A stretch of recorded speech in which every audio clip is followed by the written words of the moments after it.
Begitu terdesaknya saya berterupa daripada GRS sampaikan mereka sanggup buat fake news. Kononnya ada majlis pelancaran Jentera Pilihan Raya PRN Negeri Sabak kali yang ke-17 di antara Barisan Nasional dengan Warisan. Sudah dijelaskan oleh semalam oleh Warisan bahawa tidak ada kerjasama dengan mana-mana parti politik untuk PRU yang ke-17. Warisan akan jalan solo dan Warisan akan bersama dengan rakyat. Hari ini ditularkan lagi fake news. Ini kerja-kerja saya berterupa daripada GRS. Sebab kalau tiada buat kerja, tiada dapat ini, tidak dapat makan, mau beli baras, mau beli sigup. Jadi terpaksalah buat fake news untuk mempengaruhi rakyat dan pengundi. Mereka cuba untuk membawa naratif pembohongan supaya rakyat konon percaya.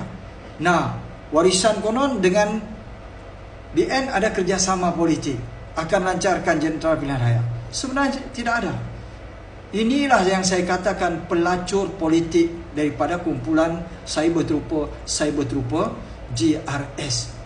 Untuk memuaskan nafsu pemimpin-pemimpin mereka yang membeli ataupun membayar harga diri mereka dengan RM20, RM30 untuk naik konten ataupun naik tulisan infografik yang fake news ini, sanggup buat begitu.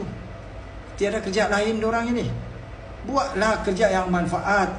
Bercakaplah pasal kemudahan awam yang teruk di Sabah. Jalan raya berlubang-lubang, tiada karan, tiada elektrik, tiada air. Bawalah perjuangan rakyat ini, saya berterupa. Janganlah kamu menjadi balaci kadam kepada pemimpin GRS. Sampaikan perjuangan rakyat, kamu tidak bawa.